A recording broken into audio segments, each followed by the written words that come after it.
Four major world powers opposed the Axis. The British Commonwealth, which stood alone in the fight against Germany and Italy during the critical 12 months after the fall of France. America, the great arsenal of democracy, whose resources and growing might are dedicated unreservedly to victory both in Europe and the Pacific. Russia, attacked by Germany in 1941, stubbornly throwing back the aggressor in Europe. And China, massive giant of the East, who has withstood Japanese aggression ever since 1937.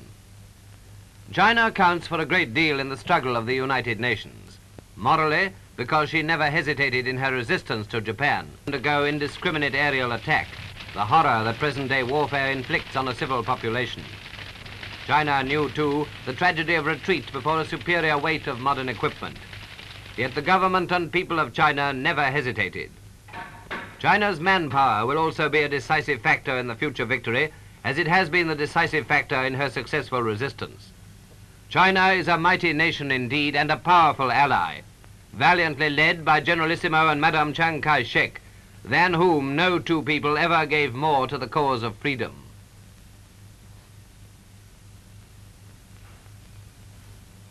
"1942 saw the government of China establish at Chongqing, far inland on the Yangtze River, a city built on the rocky hillside with 365 steps for the pedestrian and with huge refuges cut in the rock.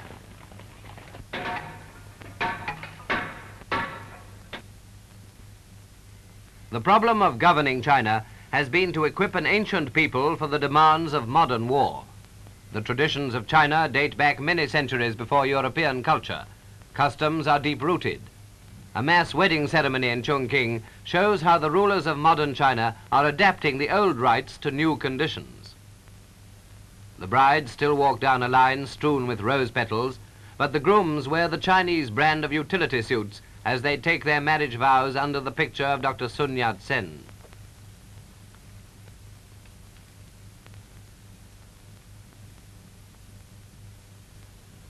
Generalissimo Chiang Kai-shek invited Britain to send a parliamentary mission to China. The party, headed by Lord Aylwin, arrived in Chongqing by aeroplane. Their object was to tell China about the British war effort and, on their return, to tell Britain how China is resisting aggression. The other members were Mr. Wedderburn, Mr. Lawson and Lord Teviot. They went to China to learn all they could, and one of their first visits was to the Generalissimo and Madame Chiang Kai-shek.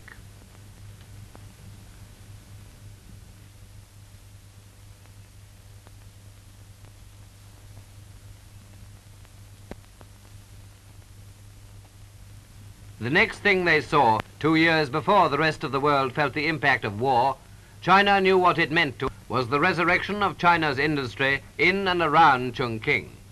The factories which had supplied all China's war needs, in fact all her living requirements, were situated near the coast, in districts now overrun by the Japanese. Patiently, by almost superhuman effort, the heavy machinery has been transferred inland and set up in the caves of the new capital.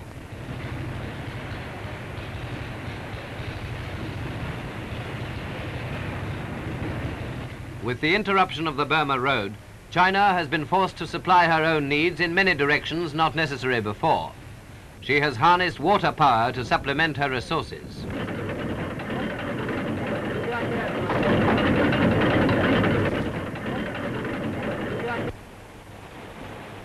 China's army, although still handicapped by shortage of equipment, is a formidable force well grounded in modern methods of warfare. Generalissimo Chiang Kai-shek established a system of training colleges where picked officers and men learn the new technique. The skill and knowledge passed on by these picked men to the millions of soldiers which Chinese manpower can produce is forging a mighty instrument which only needs abundance of arms to strike the Japanese a series of fatal blows. Everywhere in these pictures and in the sights which the parliamentary mission saw, China's air of determination is in evidence. It is a determination which has characterized China ever since Chiang united the nation into one fighting force. On the 31st anniversary of the Republic, a big military display is held with the governor of Sichuan province, General Chang Chun, taking the salute.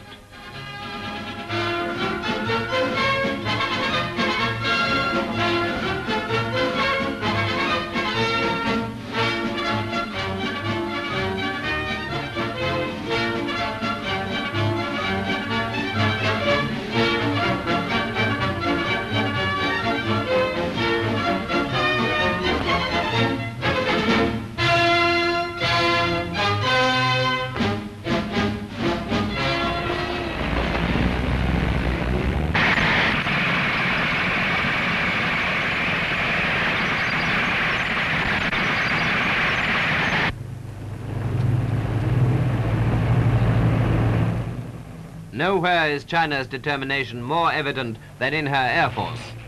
When the Japanese began their invasion, there was practically no Chinese Air Force, but now the situation is different.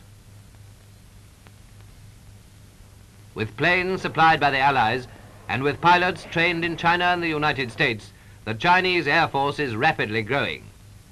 Physical fitness is essential for the pilots, and the Chinese airmen go through a stiff course. Athletics also play a useful part in the training.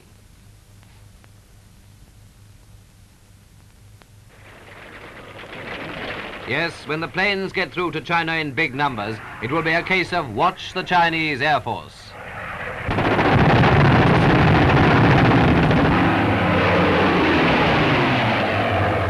During their tour of the country, the British parliamentarians visited the Yellow River front, and on the way, as everywhere they went, they received evidence of the pleasure which their visit was giving to the Chinese people. At a place behind the line, a reserve division was on parade to welcome them.